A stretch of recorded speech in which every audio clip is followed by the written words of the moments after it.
स्वामी विवेकानंद जी जा रहे थे तो उन्होंने देखा कुछ बंदर उनके पीछे चल रहे हैं। विवेकानंद जी ने देखा कि बंदर पीछे आ रहे हैं तो उन्होंने अपनी स्पीड कुछ बढ़ाई, बंदरों ने भी उनके पीछे स्पीड बढ़ा दी।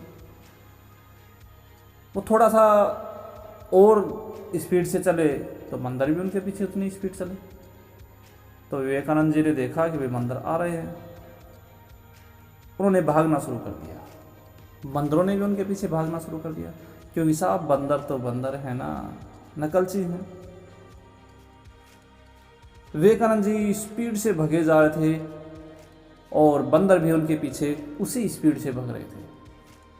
तभी कुछ दूर जाकर एक महापुरुष ने रोका कि सज्जन क्यों भाग रहे हो?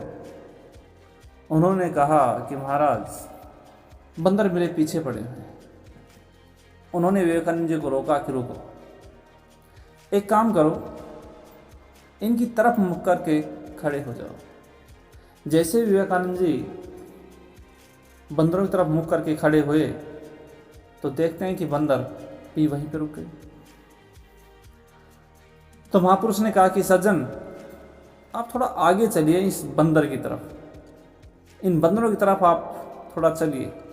तो जैसे विवेकानंद जी उन बंदरों की तरफ चले तो बंदर कुछ देर तो रुके, फिर कुछ इधर चले गए, कुछ इधर चले गए।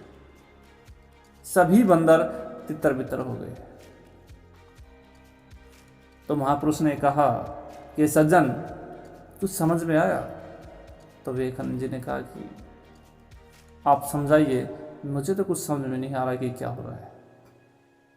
महापुरुष ने कहा कि सज्जन ये परेशानियां जब हमारे पीछे पड़ती हैं तो हम उन परेशानियों से मुंह छुपाकर, उन परेशानियों को पीठ दिखाकर भागते हैं।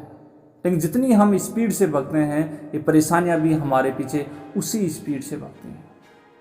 लेकिन जिस दिन हमारे अंदर वो साहस आ जाता है, जिस दिन हमने वो साहस कर लिया और हम परेशानियों के सम्मुख हो गए, तो साहब ये परेशानियां टिकती नहीं है, इन बंदरों की तरह अपने आप तितर बितर हो जाती हैं।